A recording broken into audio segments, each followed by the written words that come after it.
don't possess the ability to move on your own yet. Where are you going? You got a lot of places to go. What are you trying to do? Oh, now you're tired. Yeah. He wants to get out of here just like the rest of us. He's like, I already feel how downhill this experience is, and I've been here. Listen, this kid is constantly trying to escape out of our arms, and like he doesn't possess any ability to move on his own. Listen, I've had nights where I've thrown up, tried to crawl away, and then fell asleep. I understand this pain. That's kind of what you go through every day, huh?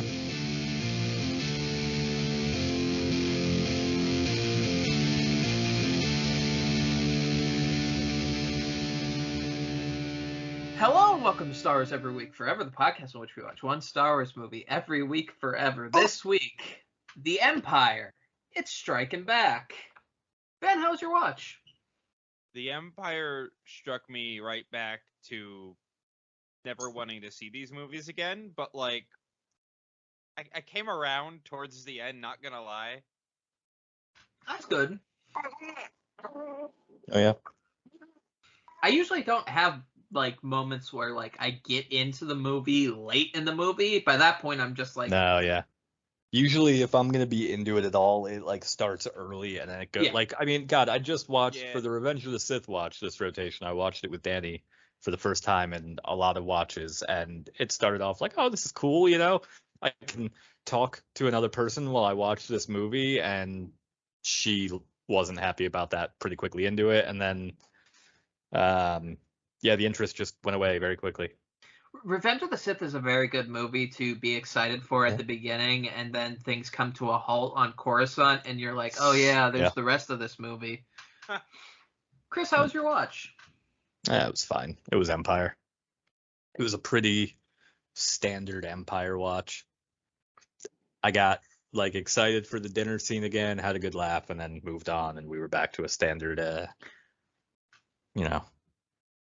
standard watch. I had a moment where I was just sitting. I have to replace my PS2, but I've been trying to mess with it. Oh, yeah? First ever podcast guest is telling us how his watch First ever podcast guest. Yeah. I had a moment where I was trying to take apart my PS2. I have to replace it. And I realized that I was watching the TV the entire time while I was doing it, because I didn't have to pay too much attention to it, or I didn't have to pay too much attention to what I was fixing, and I realized, despite the fact that I was looking at the TV the entire time, I had missed the dinner scene. I just had mentally not noted it. And that's how a lot of watches in one way, shape, or form happen. How do you let the best scene in the movie go past you? Because it's the best scene in the movie is all in my head. Like, it's all the best things about that, it's all in my head. Like, it's entirely unnoteworthy on the screen. It's all in here. Jay, can you please write down for episode title pitch, the best scene in this movie is in my head? Okay. But the watch was fine. Just fine? Yeah, it was fine. It was fine, yeah. That's Empire these days. That's all of these movies these days. It's like Empire and Revenge of the Sith. It's like, every once in a while, it's like, no, it was a good watch. You know, I was excited about this movie again. But for the most part, those two are just like, it's fine. The rest of them, they're dog shit. I don't know. I get through A New Hope pretty easy, because by the time I look at my watch, I'm like, oh, it's almost over. Episode 1 is my easy watch. And why is that, Ben? Just I like it. Get that shit-eating grin off your face. I don't know what you're bastard, talking about. Man. I don't know what you're talking about. Well, I have bad news. Oh, no. There isn't... Yeah. First ever podcast guest is not happy about that revelation. There is no 1980s review.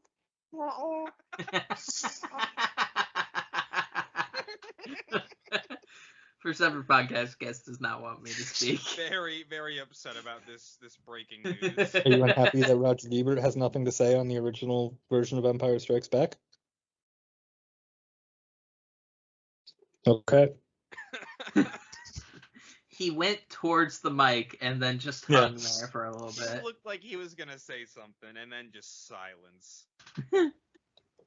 Roger Ebert did not do a 1980 review. He did do a special edition re-review. It's very strange. I wonder why that is. Like, he did one for A New Hope when it came out. Yeah, why if didn't anything, I thought the he do one opposite for would be Empire? true. Yeah. I Because, like, wonder. he raved about how good A New Hope was. Like, why didn't he review Empire? I wonder if that was. I don't know when his show started, but maybe he did it on the show and he wasn't writing at that time. Maybe him and Siskel did it. Because actually, I do have something for us in lieu of that missing original review that we can watch together. That we can watch together. What does that mean? I mean, I'll put it quietly in the background of the podcast and we'll watch it together. Because I found something and I watched like 30 seconds of it and I was like, this is interesting, if not also very funny. I don't know if it's going to be funny, but it seemed like it might end up funny. But it's an ABC News segment, I think local to Chicago, called Siskel and Ebert Defend Star Wars, posted in 1983. And it is Siskel and Ebert sitting down with someone who absolutely hated Star Wars, another reviewer. And I just think it would be very funny to watch and just get an idea of like what the people that did not like Star Wars thought at the time, and also see this poor person eviscerated. Yeah, it's fascinating. That I am kind of fascinated because like around this time you had a lot of kind of wacky shit coming out. So I would be curious what like the specific criticisms of it are. Well, you do gotta remember when Star Wars came out, the entire business shifted. Like it went from there was not a lot of pop movies coming out before the original Star Wars. It was a lot of period pieces. It was a lot of serious acting. Wouldn't 82 be more of Return of 83. the Jedi? It is Return of the Jedi, but Ben, go with me here. Okay. I'm just trying to see how on track we're gonna be today. Bro, look, yeah, I agree. I would rather chew on my hand than talk about Star Wars, but I need you to stop that, man. Are we? Yeah. Do we want to time this out and start watching this? So we can start watching it together. Yeah. All right. I'm at 0 for whenever. Nope. 5, 4, 3. Go on 1, 2, 1. Joining us now live from our New York studios is John Simon, film critic for the National Review and drama critic for New York Magazine. This guy looks like he would work for Breitbart today. He does. Tribune and co-host of the syndicated television series. As someone who has played a drama critic in a show, he looks like he would be a drama critic. For the Chicago Sun-Times. Mr. Simon, you described The Empire Strikes Back, the second in this trilogy, as malodorous offal, and I understand you're also well able to keep your enthusiasm in check for the third in the trilogy. Why so unkind? Well, I think the raves for the early Star Wars have been so violent and so extravagant that I feel one cannot afford to mince one's words if one dislikes these things. You certainly did not do that. But why do you feel they are so bad? I feel they're so bad because they're completely dehumanizing. Violent and dehumanizing Star Wars. Star Wars is dehumanizing. Which unfortunately is this the original like fellow critics who also lack adult Predator? mentalities. But anyway, yeah. They are for children, and they're brutalizing children. They're stultifying. They're brutalizing children. Oh my God. Dumber than they need. This was in the 80s. This a great work for children, okay, hold on. like Huck Finn, for example. This guy, holy shit, this guy, wow. This guy, I think we finally found who, like, I think we might have found one of Ben Shapiro's inspirations with the way this guy talks. These movies are making children dumber than they need to be. Like, what is? That's the only thing That's the only thing he said that I sort of understand what he's trying to say. Goodbye, first podcast guest. Like, I don't understand. Like, this guy came hard for Star Wars. Maybe that could have been reworded differently. Isn't that 2 weeks in a row? That's 2 weeks in a row. He had a hate boner for Star Wars, and he came hard for it. Yeah. God. All right, make that the title. Can't do that. A child leaves the room and everything goes to shit. Once again, we couldn't afford to keep him for a full episode. Mm-hmm. He's got his places day to rate's go. way too high. Yeah. It was the majority of this. He comes off wildly as like not a film critic reviewer, but a religious like representative. That's Yeah. I Like get he's kinda, like satanic panic almost vibes. Like, Yeah. think of the children. It's like he writes the movie and TV review section of like his local church's newsletter. I was like, is he being serious right now? Because like Probably. every movie that came out in the 70s in general was a million times more violent than fucking Star Wars. A lot of the kids' movies too. I mean, God, look at all Disney movies ever. Children's movies are inherently horrifying all the time. Yeah. Like, they're just always the most horrific shit. Oh, what do you think the Roger Ebert review of Land Before Time is like? This is my new favorite bit from this rotation, where we just Google something randomly. Can we just do a whole podcast where we just pick a movie each week and then talk about it and do Roger Ebert's film review of it? Land Before Time, 3 stars. Wow. That's less than Star Wars. That's less than Star Wars: Revenge of the Sith and Phantom Menace. He did not like it. I'm disappointed in you, Mr. Ebert. To say Land Before Time was like a cornerstone of my upbringing. But yeah, I already don't like this guy very much, but he's also very funny with these opinions.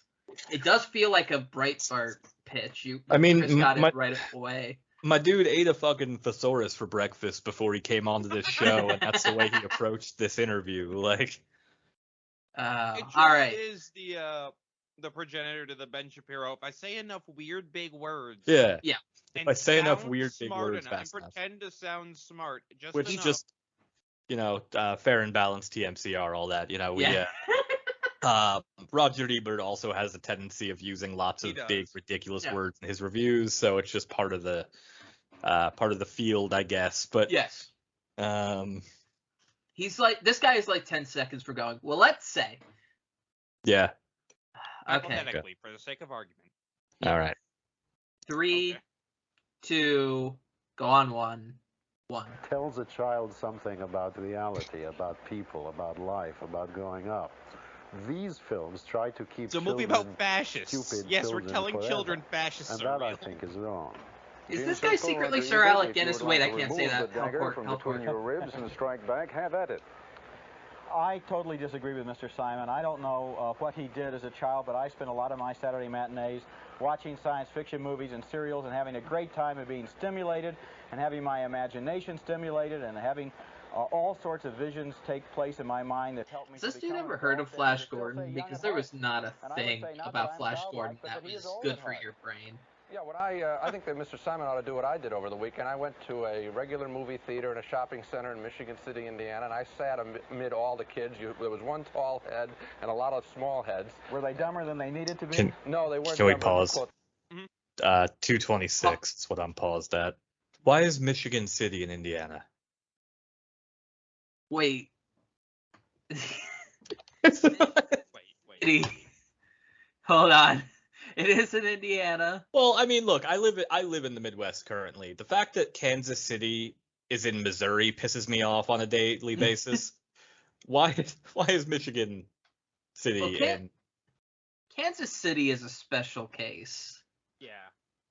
But No. I refuse to hear your special case. I refuse. Oh, because it's bordering Lake Michigan.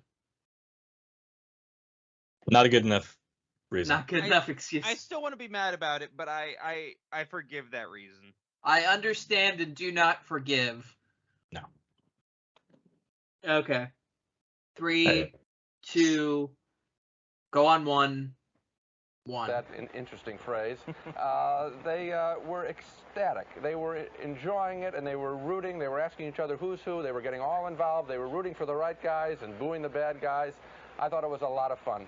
I feel badly, honestly. No, I feel Star badly Wars that helped this kids other critic, identify John Simon, fascists. didn't have a good time at these They pictures. booed That's the too bad bad for him. guy. I Well, it would feel probably be more badly fun that to have you you didn't fling have mud a at one good another, time. all three of you. Let's talk about the movie nevertheless. Is it a great film? I mean, it's clearly great technology, and it does wonderful things with special effects. But in terms of the normal standards by which we judge movies, is this a great film? John Simon, clearly you say no. But why? John Simon. Well, first of all, special effects are like the tail of the dog, which should not wag the whole animal. When you have a film that's 90% special, that was- man, that's Pause. a kindly. Pause at 3:19. What the fuck does that mean? Look, The tail This should guy's- not wag the dog. this guy's an asshole, but that was a great analogy.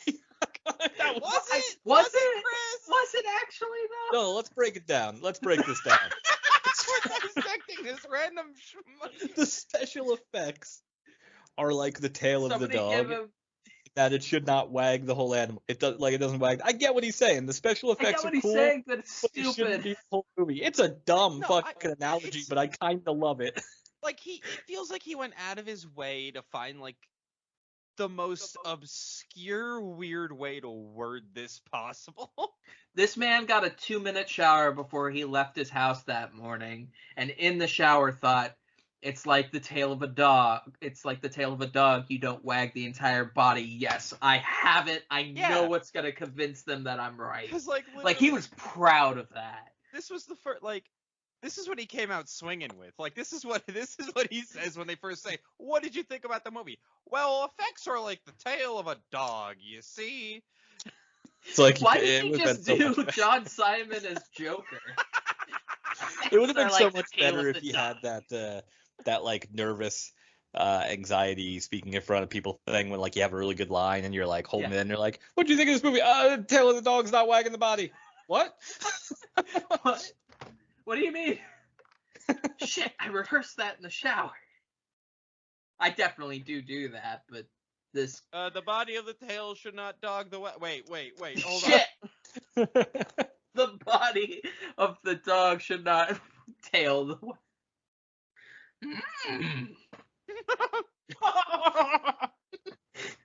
body of the dog should not tail the wag. Okay. 3, 2, go on 1. Estimate 90% special effects. You might just as well be watching a animated cartoon, because finally all those special effects. Wait, hold on. Do you to judge look animated totally cartoons unreal. as lesser There because is- they're animated? You're looking for something that looks like absolutely flesh and does. blood there. You have 3 lousy actors in the main roles who don't contribute much flesh and blood. Three You have ghastly lousy Hold on, stop. I'm at Pause at 3:45. 3:43. 3:43? Okay.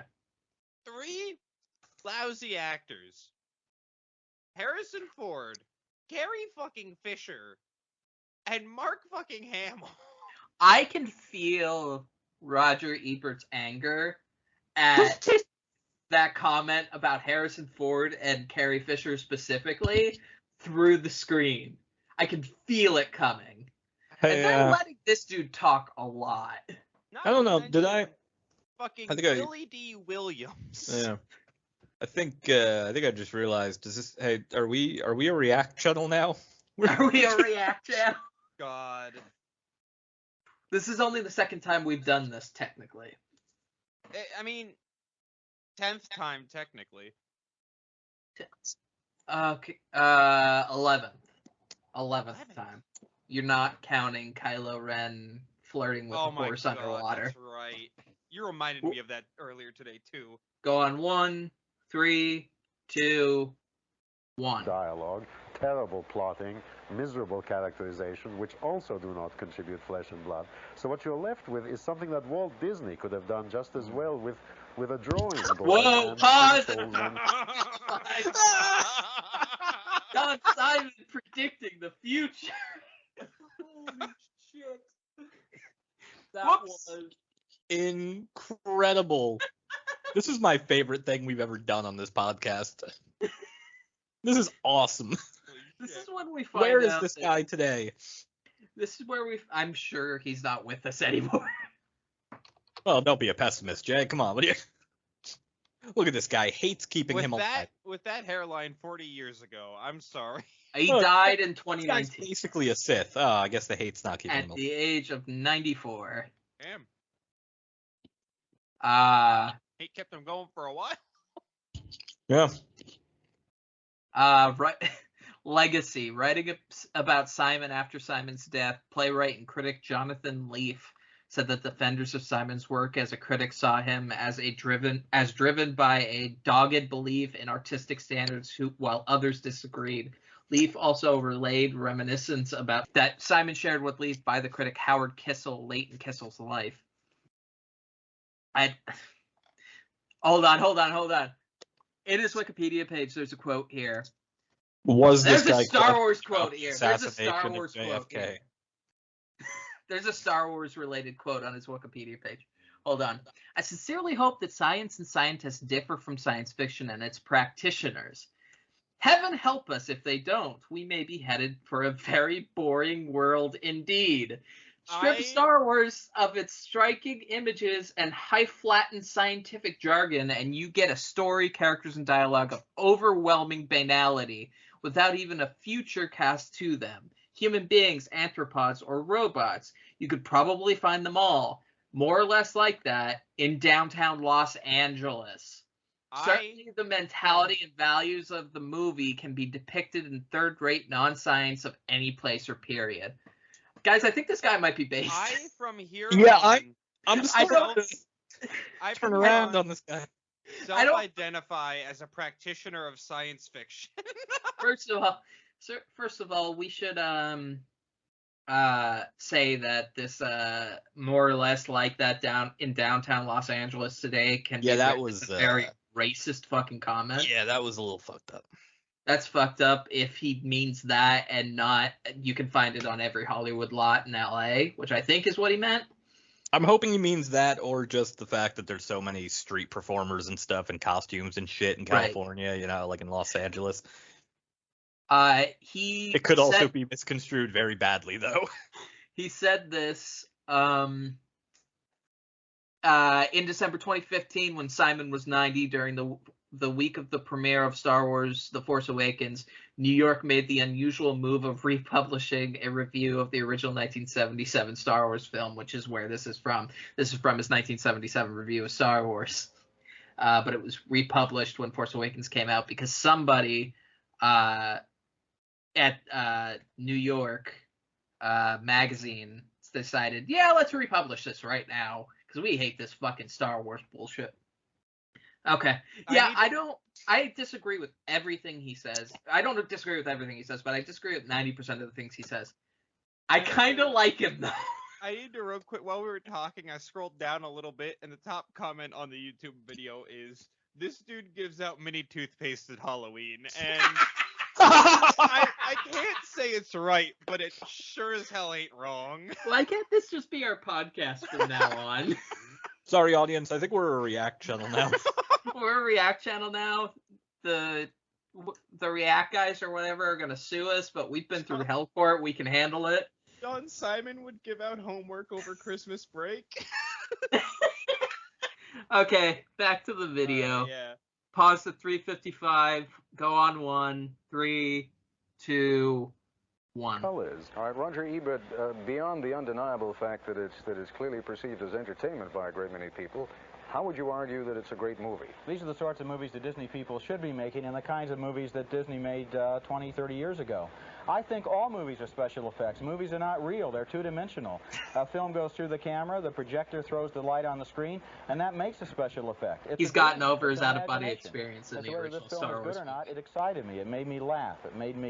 It It made Listen, me man, I thrilled, was there and, in that's the what- Star Wars. That's what a movie like this is for. I also fought enjoy and films by died. Ingmar Bergman and people like that. I share that taste with Mr. Simon. But I try, I think, in my own movie-going taste to be broad enough to also understand why a bunch of people might want to get together and see a Star Wars movie and enjoy it. Gene Siskel, is it not possible to separate these two and to say, yes, there's such a thing as great entertainment, but it's not a great movie. Let's not pretend it is. Well, you can say what its aspirations are. I don't think that a film should be rewarded for aiming low and hitting that mark, which sometimes in film criticism you do get that. The sort of junk movie as campy fun. I don't think this is campy fun. I think this is well-made fun. Hold on, pause at 5:02. Yep. I was You waiting just for made it. a really important point to me that I feel like the internet has been arguing about for fucking decades. Yeah. And that he said it in such a way that maybe I don't fully agree with it, but I get what he's trying to say. There's some movies that are, you have to kind of judge a movie based on what it's trying to do rather than this grand vision of what you think movies should be. Listen, personally, I am hugely, hugely drawn to stories about people, about characters, about internal struggles or familiar relationship struggles. That's the shit I like. That's the shit I'm drawn to. I also can watch a movie like Star Wars, which I loved as a kid, and I kind of loved before this podcast, and I hate now, and still enjoy it, but also recognize that that's not what this is. And Siskel is essentially saying this isn't a movie that's trying to be bad for that lowbrow entertainment, of which I would say that's what they're trying to do. It is attempting to be what it is, which is a broad entertainment, and you have to judge it based on what it's attempting to do, and it exceeds that bar. So what I'm hearing you say, Jay, is you like movies that are character driven, about internal struggle, and deep. There was this cool little indie movie a couple of years ago that came out I think you'd be really into. I think it was called The Joker. Fuck you. I hate you so much. I hate you so much. I hate you so much with all of my heart and soul. You've done this to specifically antagonize me, and I now have to resist spending the rest of this podcast talking about Joker 2019, and I hate you for that. I love you very dearly. You're one of my closest friends. I hate you so much. God, I had a coworker the other day. It said it had been like a couple months actually. Goes to me, he goes, "Yeah, I just want," and he is like, nothing he says surprises me, because I understand how his brain works, because he's a 30-something white man straight white man who's disillusioned with everything because he's a 30-something white man. And he just goes, "I watched Joker over the weekend. I really liked it. I don't know why, but I really liked it." I'm like, that you know what? I'm not surprised. Yeah, man, it's hard when a movie is made specifically for you and only you, for you to not like it. Yeah. I distinctly remember when I finally watched Joker, myself and friend of the show Zins ranted at each other about how much we hated it for about 3 hours. We both hate that fucking movie so much. And I can't talk about it anymore because that would be the rest of the episode. Pause at 5:02, go on 1, 3, 2, 1. This is very good of its kind, and I want to cite another film that's out now that shows you what this kind of film can be like if it's junk, and that's Space Hunter, Adventures in the Forbidden Zone, shot in 3D. That movie is 3D and supposed to be kind of special. The Jedi film is in 2D. What is Space and Hunter? It's a lot more exciting. Just seeing There's those no pictures time. back to back as I did over the last week, one clearly is better of its kind. I think Jedi is very good of its kind. What do kids have these days for entertainment? They have the Black Stallion picture, which I know we both liked. I don't know if Mr. Simon did. And you have the Star Wars films, and that's about it. Not much more. This is very good of its kind. Okay, Mr. Simon, have you ever sunk as low as Space Hunter? No, I'm happy to say I haven't.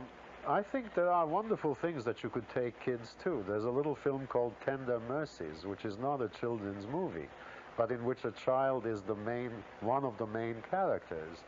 And that is the sort of thing that I would take my We gotta children pause. to. Yeah. Where they can see something about human beings, about life. Pause at There's this 6:03. movie, was it Tender Mercy? He's like, Yeah. It's not a children's movie, but Can you we- should definitely take your children to see it. Like, Hey, can we cancel this guy real quick. Let's find out what this movie's about and how horrible. Yeah, that's why I said pause, because we got to look up both these movies. What was the other one that Mr. the Siskel brought up? Space Hunter? I'm looking up Tender Mercy right now. Yeah, Space so Hunter, that was one I 1983. didn't.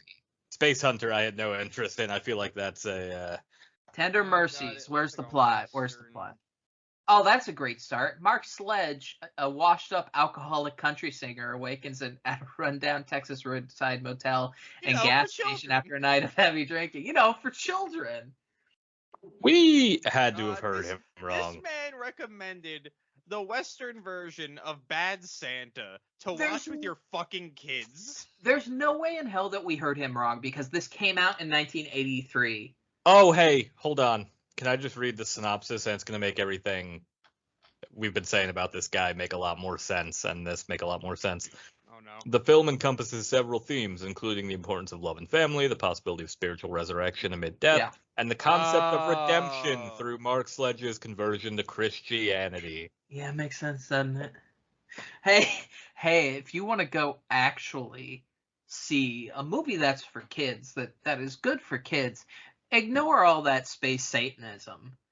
Why don't you go away from the Buddhist Satan beliefs of Star Wars and watch this movie about an old drunk guy finding Jesus? That's a kid's movie. Okay, this movie was PG, apparently, but it was also 1983 PG, so who knows what that actually means. Yeah. I'm looking for reception and response. Bad. The reception was bad. Well, no, hold on. The Mercies. reception looks like it was pretty good, but apparently the movie didn't get much publicity because the studio had no faith in it. It was not considered a box office success. At the 56th Academy Awards nominations were announced about 10 months after blah, blah, blah.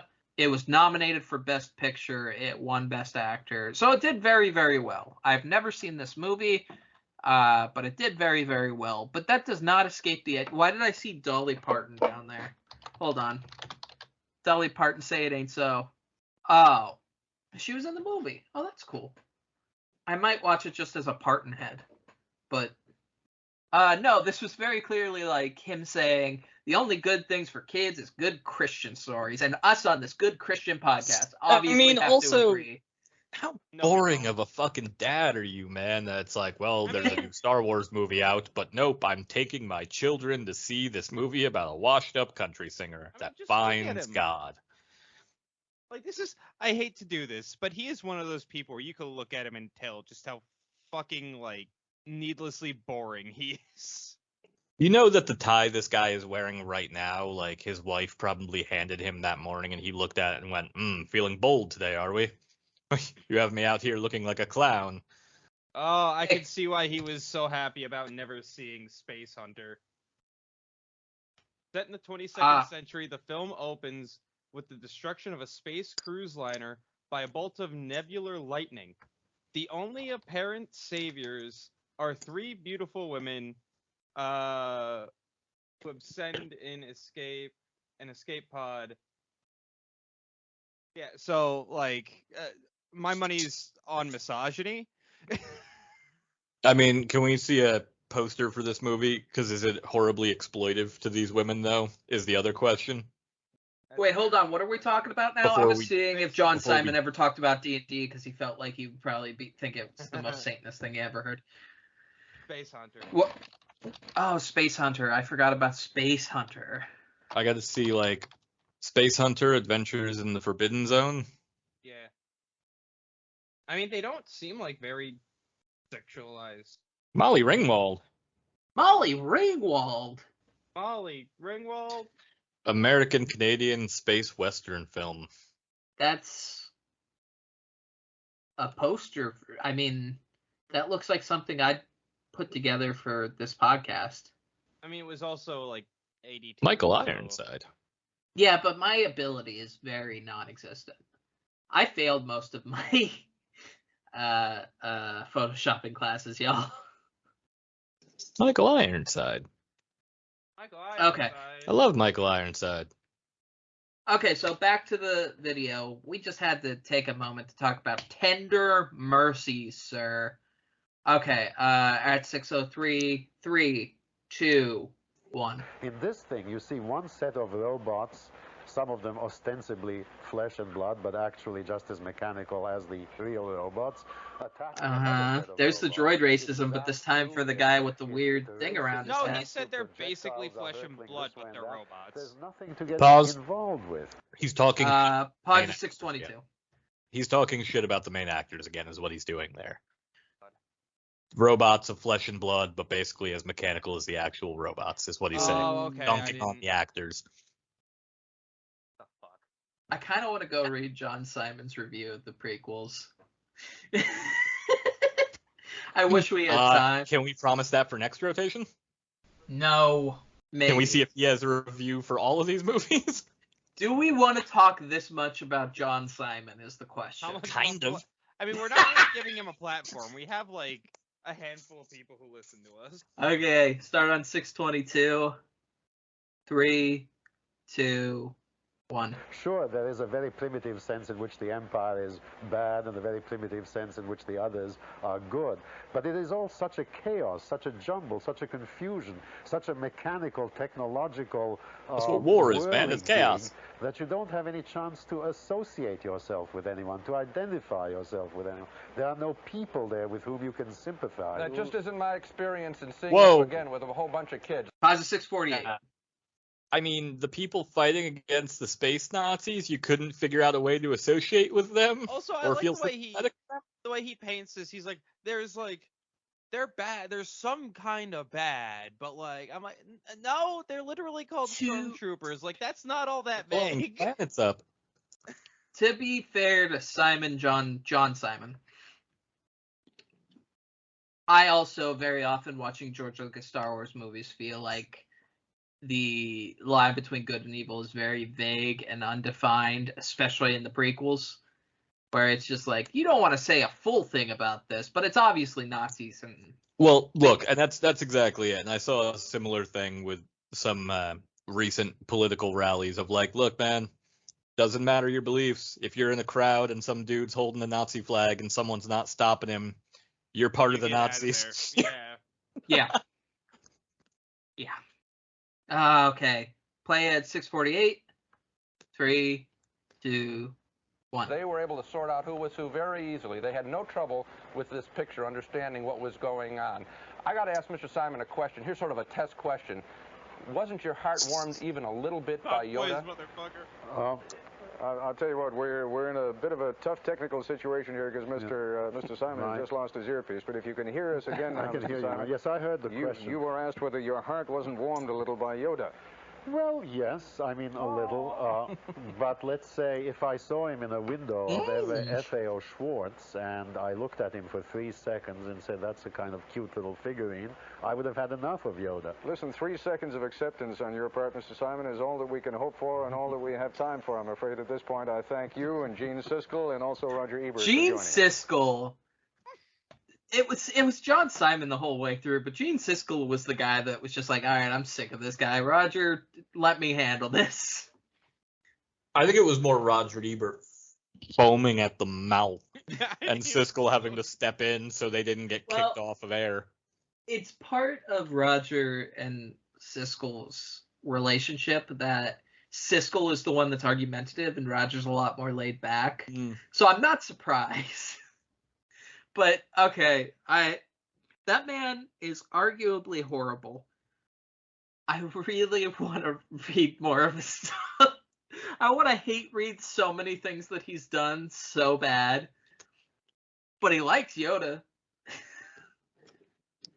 Just the non-stop shitting on the actors. Very funny though. This dude sounds fucking horrible. I want to read more of his stuff. I want to dunk on this man so much. It actually warms my heart how much I want to dunk on this man. Like, I disagree with almost everything he says. I want to listen to everything he has to say.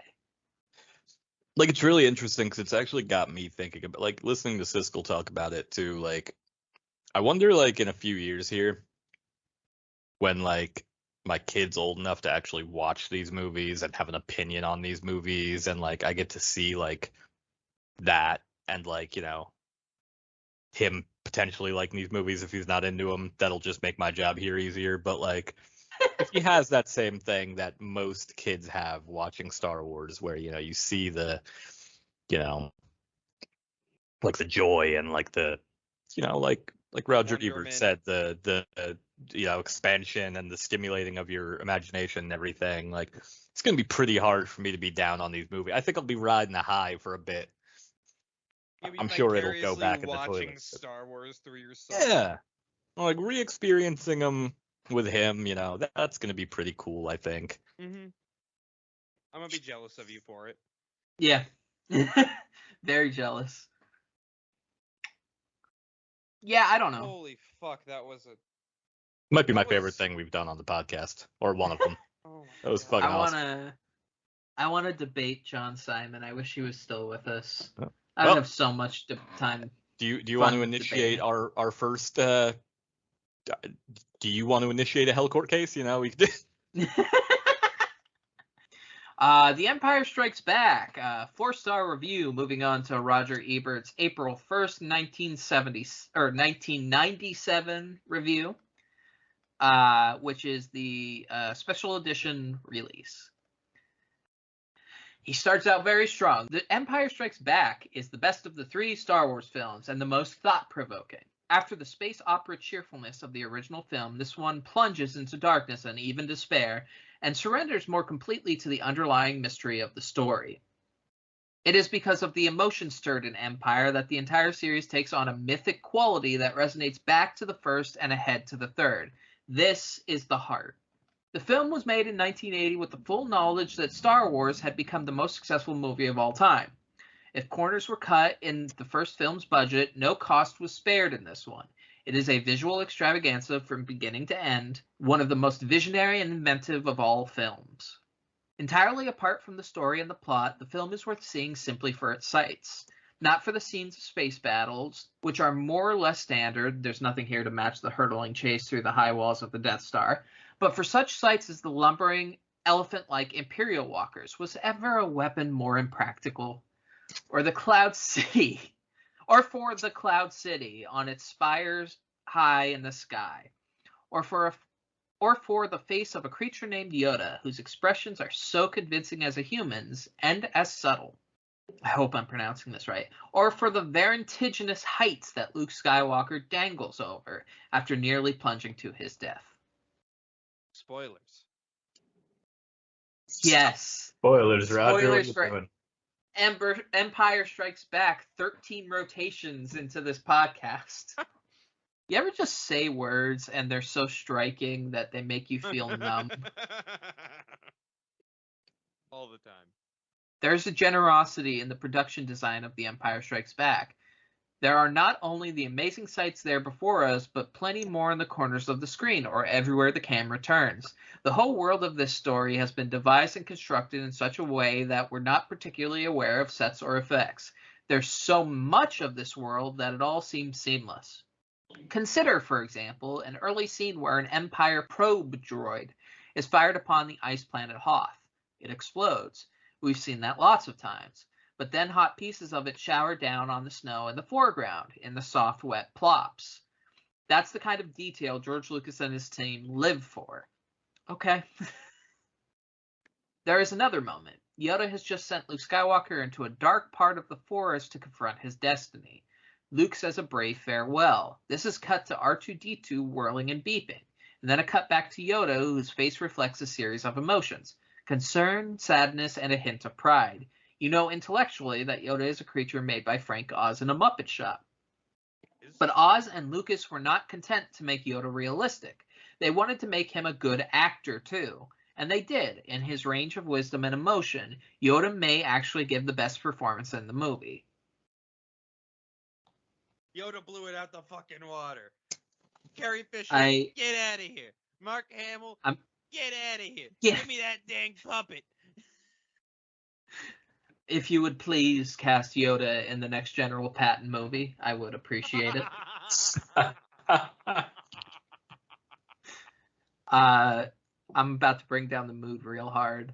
The worst, I'm afraid, is Chewbacca's. You leave that motherfucker alone, Roger Ebert.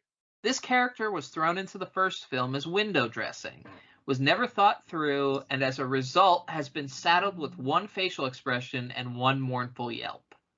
Much more could have been done. How can you be a space pilot and not be able to communicate in any meaningful way? Does Han Solo really understand Chew's... He pronounces Chewbacca's name not as Chewie, but Chews. Does Han Solo really understand Chew's monotonous noises? Do they have long chats sometimes? I'm upset with Roger for that particular. I can tell they got Roger Ebert's input for the direction of Chewbacca for the sequels. Never mind. The second movie's story continues the saga set up in the first film. The Death Star has been destroyed, but Vader, of course, escaped, and now commands the Empire's forces in their ascendancy against the rebels. Our heroes have a secret base on Hoth, but flee it after the Empire attack, and then the key characters split up for parallel stories. Luke and R2-D2 crash land on the planet Dagobah, and Luke is tutored there by Yoda in the ways of the Jedi and the power of the Force. Princess Leia, Han Solo, Chewbacca, and C-3PO evade Empire capture by hiding their ship in plain sight and then flee to Cloud City, ruled by Lando, Billy D. Williams, an old pal of Han's and, we learn, the original owner of the Millennium Falcon before an unlucky card game. Unlucky in air quotes. Yeah. There are a couple of amusing subplots, one involving Han's easily wounded male ego. Yes. Another about Vader's knack of issuing sudden and fatal demotions. Then comes the defining moment of the series. Can there be a person alive who does not know? Read no further if you are that person. Yes, 13 rotations in. If you don't know this, I'm sorry, that Luke discovers Darth Vader is his father. No, it's the dinner scene, Robert. Roger. But that is not the moment. It comes after their protracted and somewhat disorganized laser sword fight, when Luke chooses to fall to his death rather than live to be the son of Vader. I get it, though, because, like, there's just some times in life, man, where it's like, if I could, like, jump out of a window right now to get out of the situation I'm currently in. I've been there, too. Like recording a podcast about Star Wars every week. Get away from that window, Chris. I saw you shuffle back. I also saw. He doesn't die, of course. There's a third movie to be made. He's saved by some sort of chute I still don't understand, only to dangle beneath Cloud City until his rescue. And I'm with him on that. That is the absolute best summary of events there. He fell into a chute, I think. I don't know what happened, but he's alive. I'm pretty sure there's an episode of this podcast where I play that moment over and over and over and over again on the YouTube copy just because I'm so flabbergasted by it. Only to dangle beneath Cloud City until his rescue, and a conclusion that only by sheer effort of will doesn't have the words to be continued superimposed over it. Perhaps because so much more time and money was spent on The Empire Strikes Back in the first place, not much has been changed in this restored and spruced up release. I do not recall the first film in exact detail, but learned from the Star Wars webpage is that the look of Cloud City has been extended and enhanced, and there is more of the Wampa ice creature than before. I have no doubt there are many improvements on the soundtrack, but I would have to be a dog to hear them. Jesus. Roger Ebert was not interested in what was the edits discourse, I don't think. In the glory days of science fiction, critics wrote about the sense of wonder. That's what The Empire Strikes Back creates in us. Like a lot of traditional science fiction, it isn't psychologically complex or even very interested in personalities, aside from some obvious character traits. That's because the characters are not themselves. They are us. We are looking out through their eyes instead of into them, as we would in more serious drama. We are on a quest, on a journey, on a mythological expedition. The story elements in the Star Wars trilogy are as deep and universal as storytelling itself. Watching these movies, we're in a receptive state like that of a child. Our eyes and ears are open, we're paying attention, and we are amazed. And that is George Lucas's review. George Lucas's review.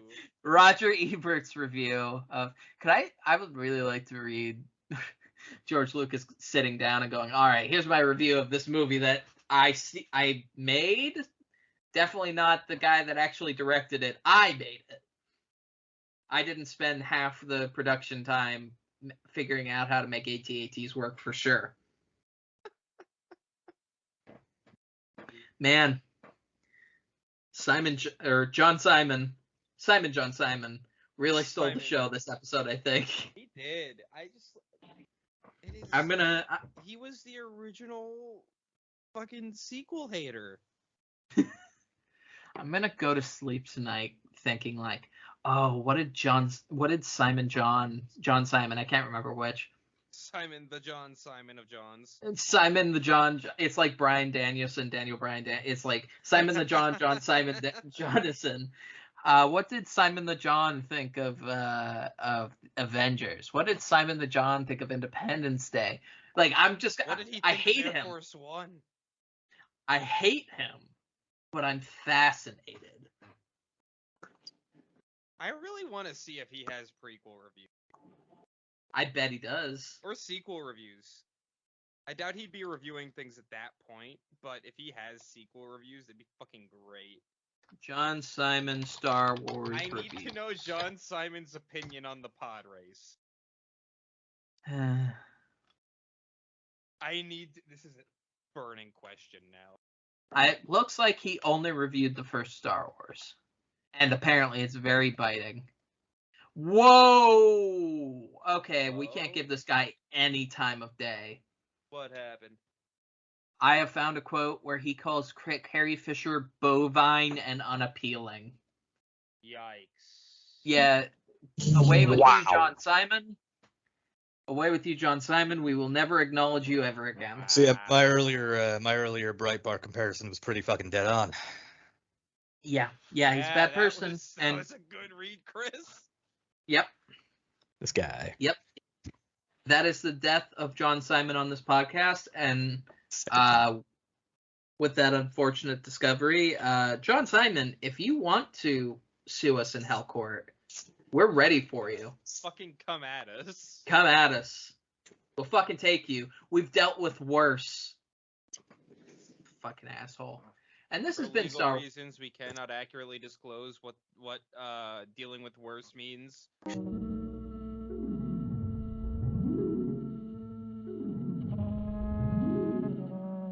Sir Alec, don't kill Ben. I swear, I'm gonna stop the podcast before this kills us all. This has been Star Wars Every Week Forever. This has been Star Wars Every Week Forever. No, Sir Alec, Worse not necessarily meaning less interesting individuals. No, the other one we feel bad about. Yes, that's why I'm trying to cover our legal asses in case we get dragged back to Hell Court for similar reasons. I feel like the longer this conversation goes, the more likely that will reopen.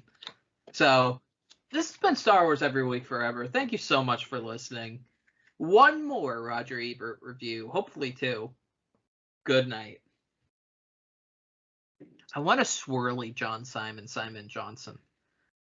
And he has that like hair on either side of his head, so it would be a really nasty swirly, and he'd have to feel it on his ears for the rest of the night. What an asshole. He wouldn't feel it at all, but Hello, all you beautiful people, and thank you very much for joining us on yet another week of Star Wars Every Week Forever. We upload every Wednesday around noon on various platforms, including YouTube, Spotify, TuneIn, and many others. If you have any friends, companions, people you would like to torture with our presence, feel free to send them our way. You know where to find us. If you would like to interact with the show and the various co-hosts, you can find us quite easily on Twitter at SWEWF. We check there very regularly, so it's easy to get a hold of us. And I hope all of you wonderful people have a glorious rest of your day. Until next we meet, may the Force be with you.